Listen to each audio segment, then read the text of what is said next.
Chart की help से ही हमें नरेशन को आगे बढ़ाना।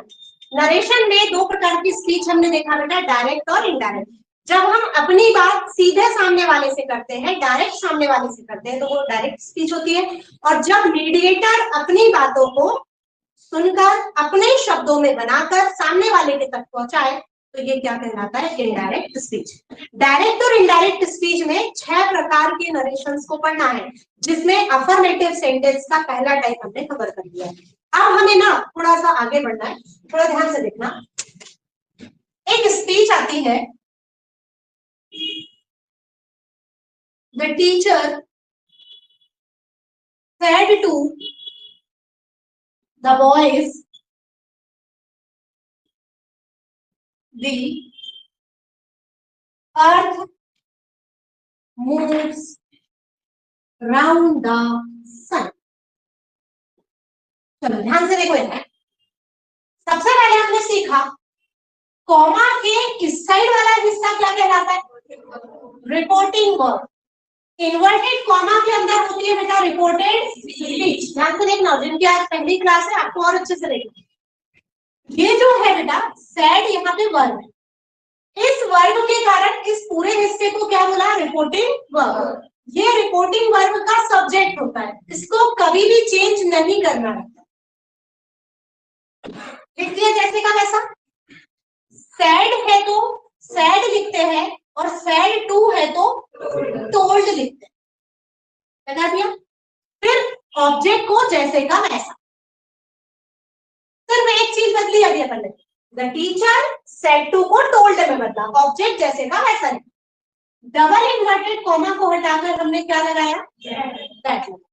डबल इन्वर्टेड कॉमा को हटाकर हम क्या लगाते हैं, दैट लगाते हैं। अब आगे बढ़ते हैं, क्या दिखा बेटा, अर्थ। दी अर्थ यहाँ पर हमको सब्जेक्ट मिल रहा है, हमने चार्ट में देखना है। चार्ट देखो, निकालो आई और वी, उंगली रखो आई और वी पर। उसके बाजू में देखो फर्स्ट पर्सन, आई और वी फर्स्ट पर्सन होता है। उसके नीचे देखो यू, यू 2 बार यू लिखा है, सेकंड पर्सन लिखा है यू।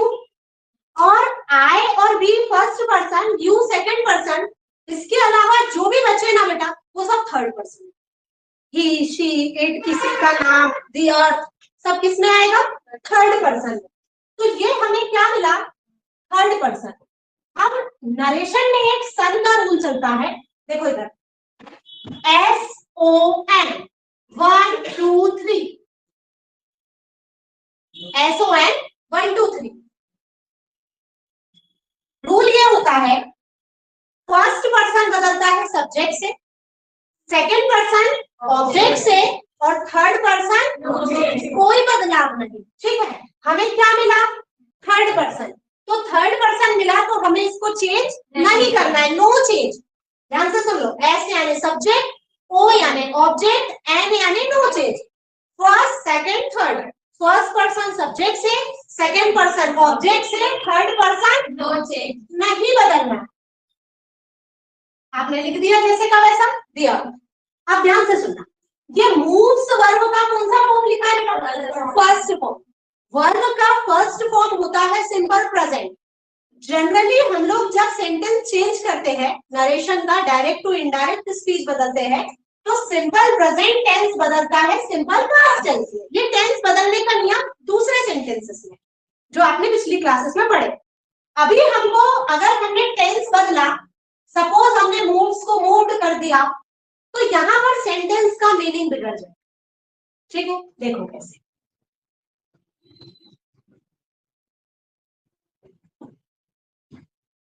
शिक्षक ने लड़कों से कहा, पृथ्वी सूर्य के राउंड यानी चक्कर या परिक्रमा लगाती है। सिंपल प्रेजेंट टेंस को जब हम बोलते हैं ना, तो ता है, ती है, ते है पर कंप्लीट करते हैं। फर्स्ट फॉर्म में सिंपल प्रेजेंट टेंस बन रहा है। शिक्षक ने लड़कों से कहा कि पृथ्वी सूर्य की परिक्रमा लगाती है। लड़का घर आया, अपनी माँ से कह रहा है कि माँ, आज मुझे टीचर ने पढ़ाया। टीचर ने लड़कों से बताया या कहा कि, दैट यानी कि पृथ्वी सूर्य की परिक्रमा लगाती थी। तो बोले बेटा जब तू स्कूल में था तो पृथ्वी सूर्य की परिक्रमा लगाती थी, अभी किसकी लगाई? ये यूनिवर्सल ट्रूथ है बेटा। यूनिवर्सल ट्रूथ मीन्स सदा सच रहने वाली बात। ऐसी जितनी भी बातें जो हमेशा के लिए सच होने वाली है, अगर आप इसमें नरेशन बनाने जा रहे हैं तो आपको स्पीच के टेंस को नहीं बदलना, वापस इसको जैसे का वैसा कर दो।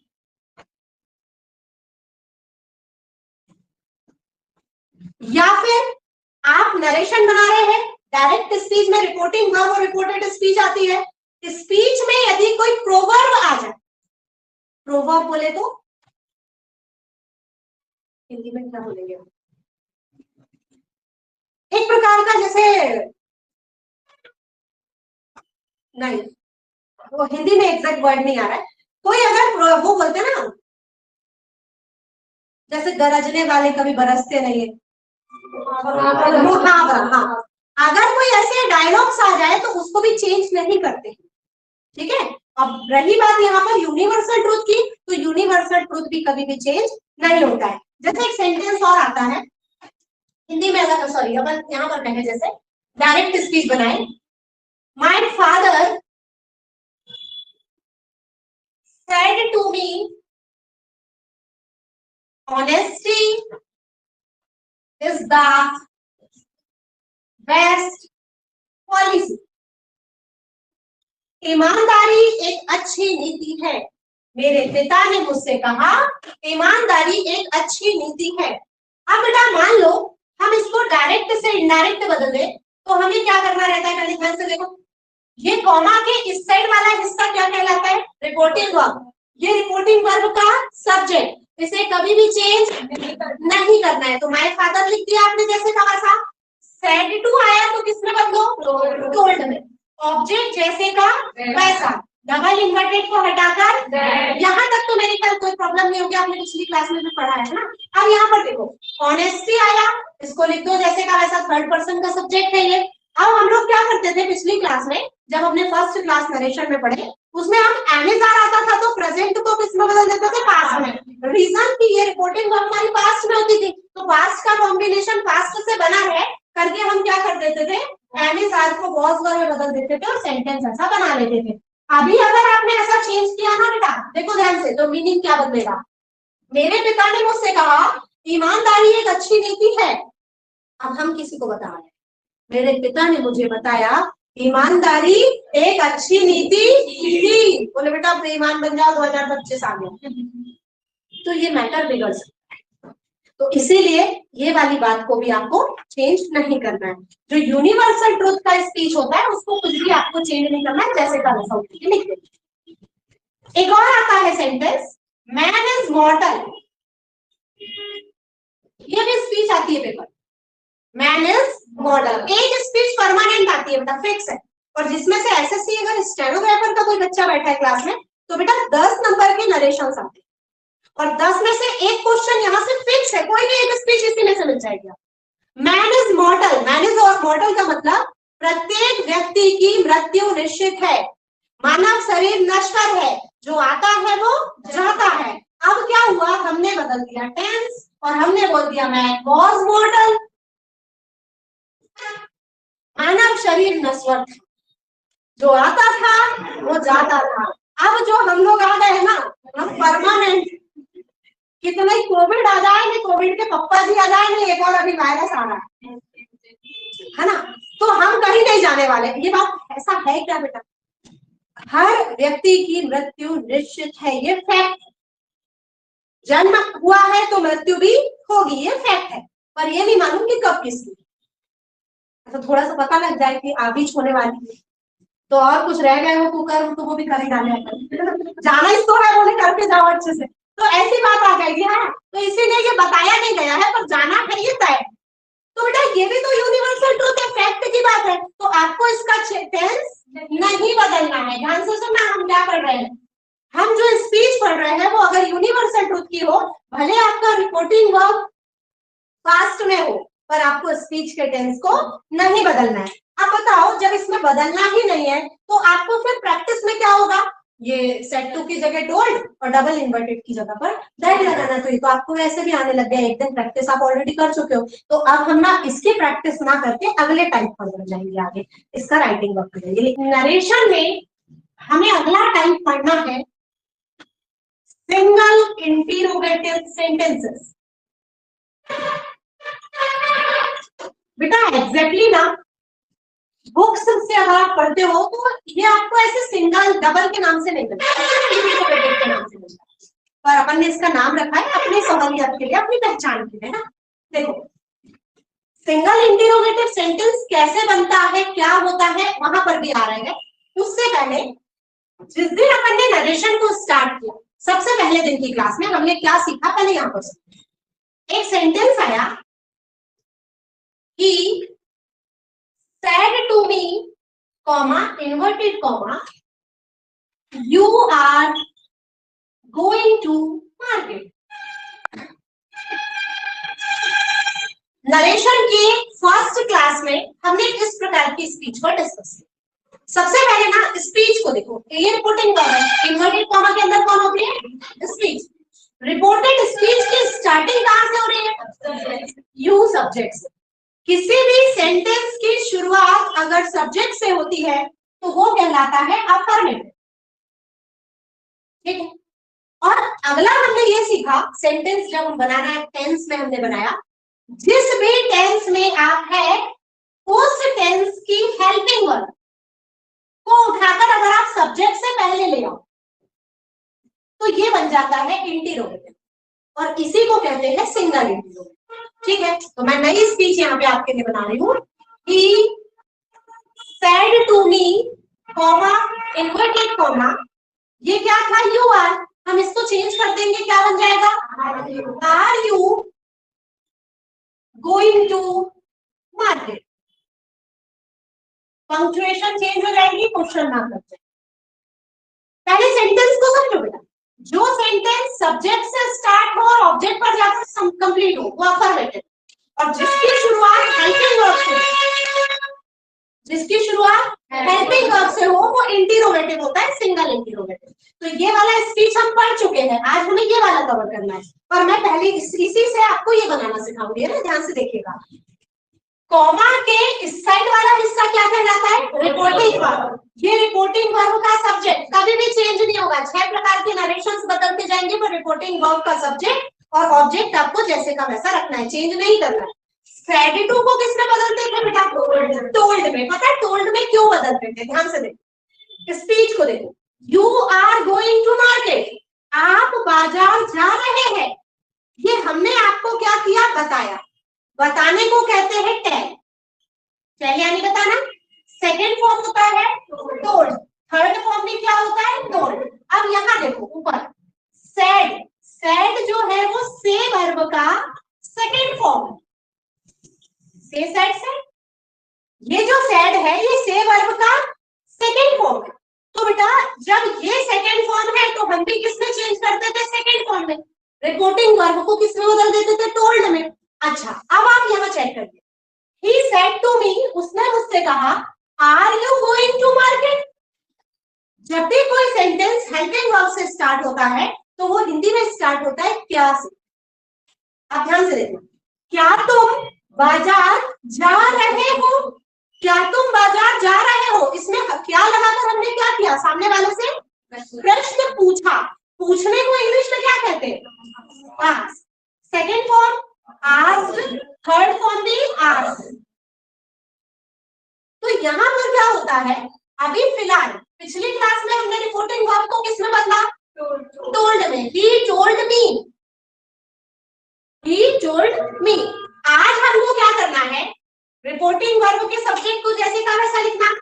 सेड टू को सेकेंड फॉर्म क्या है, आस्क्ड में चेंज करना है, अब टोल्ड में नहीं बदलना। नरेशन की फर्स्ट क्लास में हमने टोल्ड में बदला, अब हम किस में बदलेंगे। अच्छा आस्क यानी पूछना होता है बेटा, आप हमसे पूछो हम आपसे पूछे तो ये एक प्रकार का पूछने के लिए आस्क वर्ब चलता है। लेकिन कोई पुलिसमैन किसी से पूछताछ करे तो वो क्या कर रहे हैं, अब बोलते हैं पुलिस किस लिए आई थी, बोले इंक्वायरी करने आई थी। तो अब यहाँ आस्क वर्ड नहीं आएगा, अब क्या आएगा, इंक्वायर। इसमें भी हमने क्या लगाया, ईडी, सेकेंड फॉर्म बनाया। इस ऑब्जेक्ट को जैसे का वैसा लिख देंगे। ये क्लियर हुआ? हाँ यार, ये आस्क कहाँ से आया इसका डाउट क्लियर हुआ, और ये टोल्ड भी कहाँ से आया था उसका डाउट भी यहाँ क्लियर करवा दिया मैंने। ठीक है, अब ध्यान से देखो। सबसे पहले रिपोर्टिंग वर्ब के सब्जेक्ट को जैसे का वैसा लिखते हैं। पिछली क्लास में आपने सेड टू को टोल्ड में बदला, ऑब्जेक्ट जैसे का वैसा लगाया। आज हमें क्या करना है, जितनी जगह भी सेड आए या सेड टू आए, रिपोर्टिंग वर्ब में सेड या सेड टू जो भी आए, आपको किसमें बदलना है, आस्क या इंक्वायर में। इस ऑब्जेक्ट को जैसे का वैसा लिख देना है। अब ध्यान से देखना, पिछली क्लास में हमने क्या किया था, डबल इन्वर्टेड कॉमा को हटाकर दैट लगाया था। आज हमें डबल इन्वर्टेड कॉमा को हटाकर इफ या वेदर लगाना है। दैट नहीं लगाना है, क्या लगाना है, ठीक है, यहां तक लगा के आप छोड़ दो। अब नीचे आ जाओ वापस।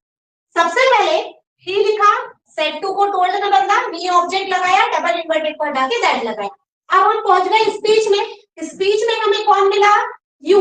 यू को चार्ट में ढूंढो, चार्ट है सभी के पास, यू निकालो, यू पर उंगली रखो, यू पर उंगली रखो, और यू के बाजू में देखो कौन सा पर्सन, सेकंड पर्सन। यू के ऊपर देखो क्या लिखा है, नॉमिनेटिव, तो बोलते आना चाहिए सेकंड पर्सन का नॉमिनेटिव। ये यू मिला बेटा, सेकंड पर्सन का नॉमिनेटिव, जैसा बोला वैसा मैंने लिख लिया। यू मतलब सेकंड और एन मतलब नॉमिनेटिव। अब हमें पता है सन के नियम से कि सेकंड पर्सन किससे बदलता है, ऑब्जेक्ट से।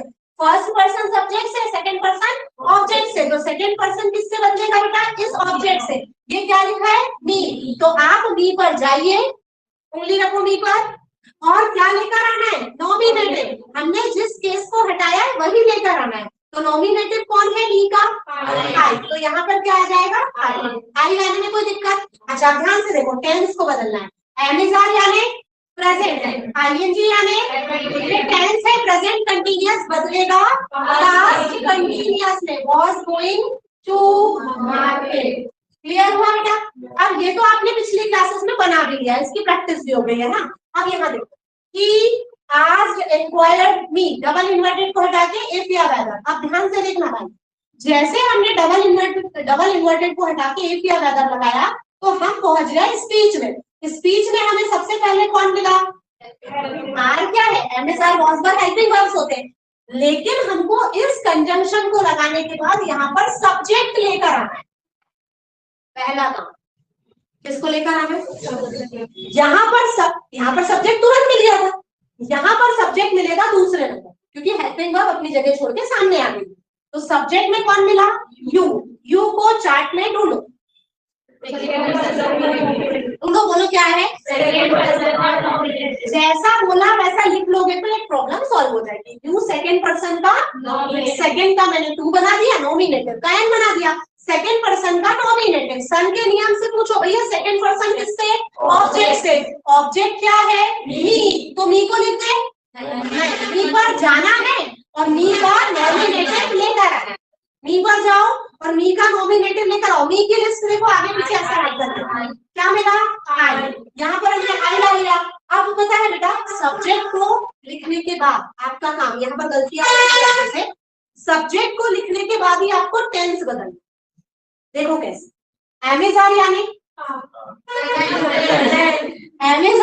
प्रेजेंट, आईएनजी यानी कंटिन्यूअस, तो ये है प्रेजेंट कंटिन्यूअस, बदलेगा was going to market, question mark हट जाएगा, फुल स्टॉप आ। क्लियर? एक बार और फिर से, पिछली स्पीच पर अब डिस्कस नहीं करेंगे, अब अभी है ना। कॉमा के इस साइड वाला हिस्सा रिपोर्टिंग, ये रिपोर्टिंग आपका सब्जेक्ट, जैसे का वैसा। सेड है या सेड टू है, दोनों को किसमें बदलना, आस्क या इंक्वायर, जो आपको अच्छा लगे यू कैन चूज। कोई मैडम मुझे आस्क अच्छा लग रहा है, कई मैडम मुझे इंक्वायर, कभी कभी चेंज करके लिखना है, पता दोनों रहना चाहिए। ऑब्जेक्ट जैसे का वैसे लगा दिया, डबल इन्वर्टेड को हटा के इफ या वेदर लगा दिया। उसके बाद लाना सबसे पहले सब्जेक्ट को, सब्जेक्ट दूसरे नंबर पे मिलेगा। यू क्या है, सेकंड पर्सन का नॉमिनेटिव, किससे बदलेगा, ऑब्जेक्ट से। ऑब्जेक्ट क्या है, मी, तो मी पर जाना है, लेकिन मी का नॉमिनेटिव लेकर आना है, तो चार्ट में जाके मी का नॉमिनेटिव क्या मिलता है? आई। अब एमएसआर को बदलना रहता है was वर्ब में और गोइंग टू मार्केट, या फिर टेंस बदलने का नियम, प्रेजेंट कंटिन्यूअस बदल गया पास्ट कंटिन्यूअस में। अब इसमें ना एक मिस्टेक बच्चे बहुत ज्यादा करते हैं, गलती करते हैं, वो देखो क्या होती है, देखो ध्यान से। जैसे यहाँ पर लिखा है are you going to market, उसकी जगह पर अगर स्पीच मिल जाए do you go to market. अब आप ये बताइए, ये जो स्पीच है ये डू हेल्पिंग वर्ब से हो रही है, डू हेल्पिंग वर्ब या डज हेल्पिंग वर्ब किस टेंस को बिलोंग करती है? सिंपल प्रेजेंट टेंस को, है ना। अब बच्चा क्या करता है, डबल इन्वर्टेड कॉमा को हटा के इफ या वेदर लगाने के बाद सब्जेक्ट को भी बदल देता है, फिर क्या करता है आई के बाद ये डू को डेट बदल देता है, या फिर कुछ बच्चे और अल्टीमेट होते हैं, वॉज वर्ब में बदल देते हैं, कुछ और बढ़िया होते हैं, डू डज को डिड में भी बदल देते हैं और वो को वेंट में भी बदल देते हैं। इतना सारा काम नहीं करना है, ध्यान से सुनो। अब यहाँ आपने सब्जेक्ट को ला लिया, सब्जेक्ट को लाने के बाद आपको टेंस पहचानते आना चाहिए। डू डज होता है सिंपल प्रेजेंट, और जिनको टेंस पहचानते नहीं आ रहे हैं आप यूट्यूब पर जाइए, टेंस के वीडियोस अपलोड है, ठीक है, ठीक ठीक। तो डू डज को देखिए, डू डज पहचान होती है सिंपल प्रेजेंट टेंस, तो हमको हेल्पिंग वर्ब नहीं बदलना है, टेंस बदलना। तो ये टेंस कौन सा है बेटा? सिंपल प्रेजेंट टेंस, और सिंपल प्रेजेंट बदलता है सिंपल पास्ट में, और सिंपल पास्ट का स्ट्रक्चर होता है सब्जेक्ट प्लस वर्ब का सेकंड फॉर्म प्लस ऑब्जेक्ट। तो ये आ गया आपका सब्जेक्ट, अब हमको मेन वर्ब चाहिए सेकंड फॉर्म में, ये गो को आप डायरेक्ट बदलिए, ना तो यहाँ आपको डिड लगाना है ना आपको यहाँ वॉज लगाना। बात समझ में आई? डायरेक्ट जो भी मेन वर्ब है उसका सेकंड फॉर्म लगाना, ठीक है, और डू डज जहां पर भी हो। और फिर मैंने जो टेंस जिसमें बदलता है उसको हमने पिछली क्लास में आपको लिखवाया है, कौन सा टेंस किस टेंस में चेंज होता है, तो आप वहां से जाके भी हेल्प ले सकते। क्लियर? तो